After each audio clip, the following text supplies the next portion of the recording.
African history. Now, today in 1870, Robert H. Wood, a Mississippi political leader, was elected mayor of Nashe. Oh my God. And today in 1974, same year I was born, Ethiopia was declared a socialist state under the leadership of Mengistu Haile Mariam. Today in 1985, I was only 11 years old. Pope John Paul II announced the institution of World Youth Day. And today in 1986, I was 12 years old. Now, the first black network anchor, Max Robinson, who joined the ABC's World News Tonight, died on this day of complications from acquired immune deficiency syndrome, aka AIDS, in Washington, D.C. And today in 1991, Egyptian and American archaeologists discovered a 5,000-year-old fleet of ships near the Nile. Today in 1991, the first plenary session of the Convention for a Democratic South Africa, CODESA, took place at the World Trade Center in Kempton Park to negotiate a way out of apartheid and to forge a smooth transitional process towards democracy. Now, today in 1997, Nelson Mandela handed over the reins of the ANC to Thabo Mbeki. And finally, today in 2001, scholar, African traditionalist, poet, and Senegal's first president, Leopold Sédar Senghor, died in France on December 20th, today in 2001. This is the African History Club. And I see so many people right there in the African History Class. I see you, Sammy Banflex. Thank you so much for joining us. We appreciate you. Not everybody K. I see you too. You are our photo archivist right there in the African History Class. And here you are, TJ. Thank you so much for being with us. We appreciate you and we love you. Ras otu for nana to follow to jaja I to big of them. Ras osaje for duabil. Tindando, Gumado, Duabelian Zorbil. Eugene and Eugenia. And Pipra, Silas Kofi, aka the Krobo Soldier. I see you too. Thank you so much for joining us. Nana Kodnedu Ajaman Rollins. We appreciate you. Former President of the Republic of Ghana, John Ajekum Kufuor. Thank you so much for joining us. I see you, Sadia Ames. I see you, Afik Bogbavo. Here you are also smiling at me. I know what you want, Kayleen Kokoke. Thank you so much for joining us. We appreciate you and we love you. Here you are, Tufafali Serafina. Thank you so much for joining us. We appreciate you. Bob Etona Malik is also here. I see you and I appreciate you. Many more people right there, the African History Class. Hey, see who I see in class. TJ is all the way from Kia City, aka Kaswa. Mashoud Abiola is also from Kia City, aka Kaswa. I see you, Alaji Mustafa Plus, Alaji Mechan Coffee, the Naman Kaza. No, two West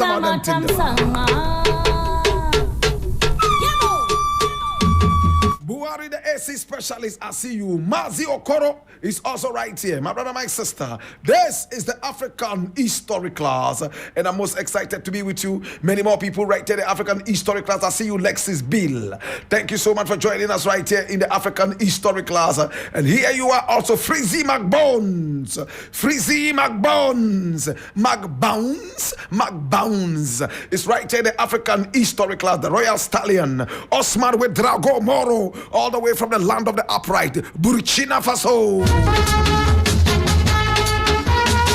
Last Kobe is a trotro driver inside our shit. Sometimes you see him in Kaneshi. Sometimes he goes to Teshi. Whatever it is, he is a trotro driver of so much consciousness. My brother, my sister, this is Last Kobe. My brother, my sister, many more people right there, the African History Class. I see the Black Stars coach, Chris Houghton, right there, the African History Class. Thank you so much for joining us. We appreciate you. Hey, Kennedy Japan is right there, the African History Class today. Daddy Bosco, I see you too. Thank you. My brother, my sister, Black Bingy, the Italist is coming all the way from Big Raw, right there in the eastern region of Ghana. I appreciate it and I thank you so much for joining us. We do appreciate you and we do love you. Many more people right here in the African history class. This is the African history class. If your name has not been mentioned, feel no way your name will certainly be mentioned before the end of the class. Now today, we have something interesting as usual. Today, we're taking you all the way to the Volta region of Ghana, to a small village by name Vodza. Vodza. V-O-D-Z-A. Vodza. Where we're going to be talking about a Ghanaian musician, a composer, and a teacher. Oh! In fact, he composed the Ghana national anthem for us. The Ghana national anthem. God bless our homeland, Ghana, and make our nation great and strong, bold to defend forever the cause of freedom and of right. Fill our hearts with true humility, make us fearless, cherish honesty, and make us to resist oppressors' rule. You know, that's what it is. My brother, my sister, beautiful melody he gave to us. Beautiful lyrics. Today we're talking about Philip Kwame Gbeho. This is the photo of the man. Philip Kwame Gbeho. And Philip is spelled P-H-I-L-I-P. Kwame is K-O-M-I. Kwame. Gbeho is G-B-E-H-O. Philip Kwame Gbeho. Philip Kwame Gbeho was born 5 years earlier than Kwame Nkrumah. 5 years older than Kwame Nkrumah. 5 years older than Kwame Nkrumah. My brother, my sister. And he was also older than Akwaje, whose photograph you saw a few seconds ago. Older than all the members of the Big Six, except one. My brother, my sister, is just to give you a perspective of this great man we're talking about. Hey, Philip Kwame Gbeho was born on the 14th of January in 1904, 5 years before Kwame Nkrumah. And he was born in a village, in fact, a fishing village, which is a suburb of Keta and is called Vodza. My God, in the Volta region of Ghana. He grew up learning how to fish. His mother tongue was the Ewe language, which he spoke with such fluidity and coherence. My brother, my sister. Hey. He attended the Keta Roman Catholic Boys School, a school I've been to several times, where he was introduced to the organ, and the organ became his organ. My brother, my sister, he loved the organ. He would play melodies on the organ. He learned how to play the organ in a short time and even became a pupil organist until he left Keta Roman Catholic Boys School. He was a master pianist and organist. My God. His father was called Dog Beho. He himself was a fisherman, and his mother was called Ametowota. Ametowota. And she was from a place called Gajekpo. In fact, she was from the Gajekpo family.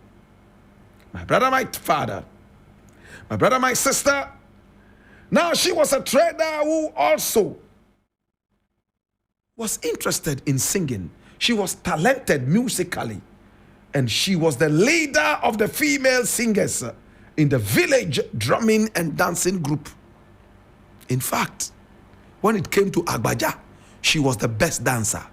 And when it came to singing Agbaja, oh my God, she sang Agbaja with such dexterity. My brother, my sister. Hi! You think we are joking? She sang Agbaja, my brother, my sister, with such dexterity. And anytime the village came together to dance and sing, she was the leader of the ladies.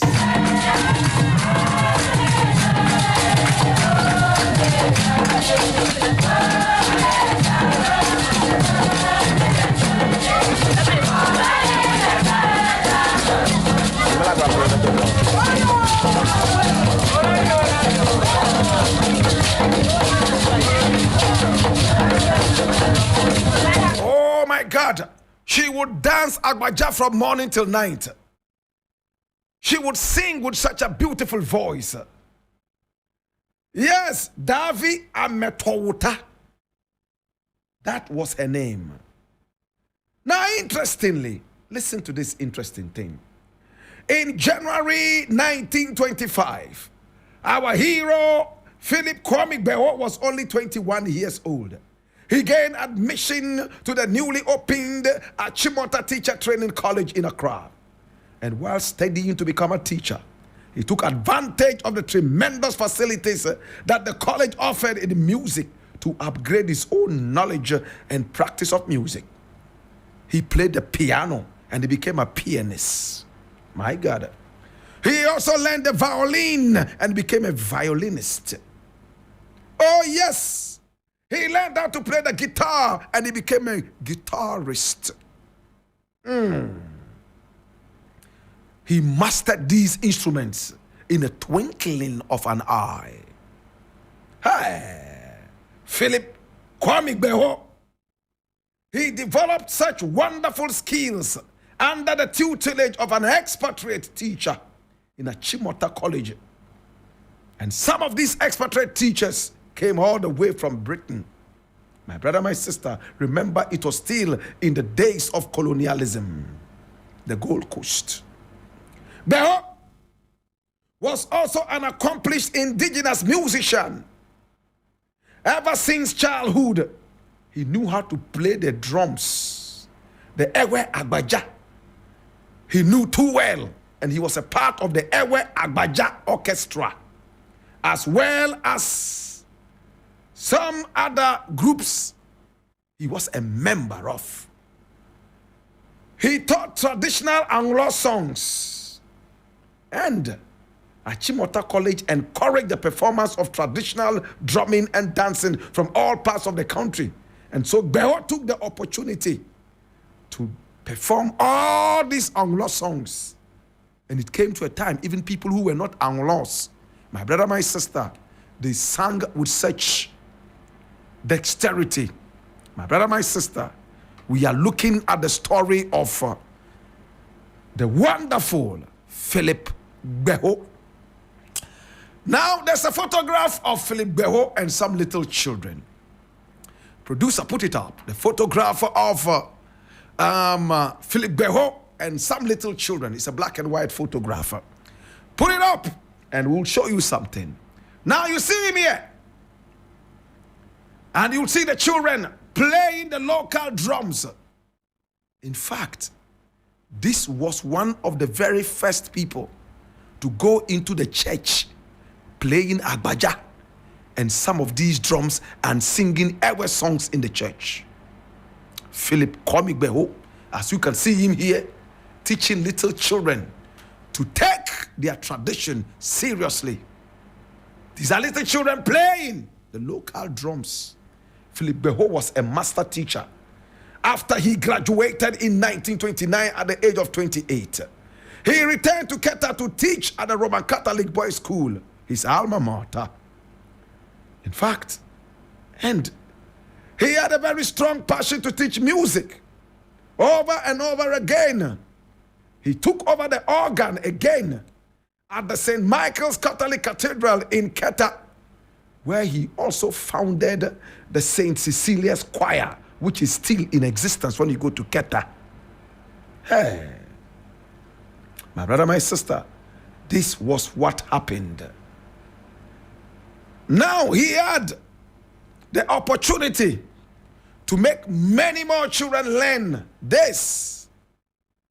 And then his big breakthrough came. Ghana was going to be born. And there was the need for a song to be made. There was a competition that was announced. But before then, in 1949, when Kwame Nkrumah was in this country, he was offered a 1-year scholarship to study at the British Council. My brother, my sister, the British Council offered him the scholarship to study for a diploma at the Trinity College of Music in the United Kingdom. So he left Qatar and went there. While studying in London, Beho soon caught the attention of the cultural community of that city. And he would put up several concerts there to the admiration of many. BBC would even come to record him and interview him every time he put up a concert. In 1950, he was granted a Gold Coast Government Extension Scholarship to continue to study at the Trinity College of Music. For the graduate of the Trinity College, my brother, my sister, this time around a degree, and he cleared that in no time, my brother, my sister. He had the opportunity to even go on BBC and talk about the music of the Gold Coast and the Anglo people. My brother, my sister, he was a member of the West African Students' Union. He was also part of the Strawberry Hill College, the Royal Empire Society, and the Royal Geographical Society, and the Royal Kew Gardens, my brother, my sister. He joined so many clubs, and all the clubs he joined playing agbaja and some other music styles from Anglo. My brother, my sister, he returned to the Gold Coast upon graduation to resume his teaching at the Achimota Secondary School. He was happy to be back there. He taught the piano, the organ, he taught even traditional drumming. My brother, my sister, he couldn't wait to be part of the whole genesis of traditional music officially being taught in our schools right here in the Gold Coast, later to become Ghana. Listen to what happened now.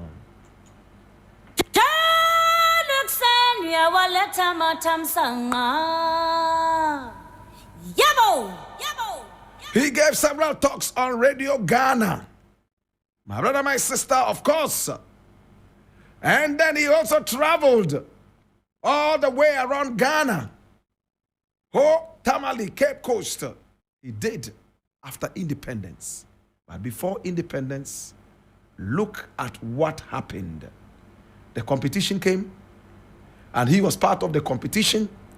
The week of Ghana's independence was on, and the first National Festival of Arts took place in Accra in March 1957.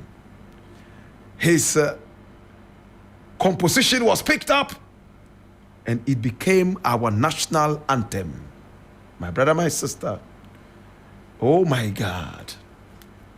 Today we remember this great black man who gave us our national anthem, the melody. In fact,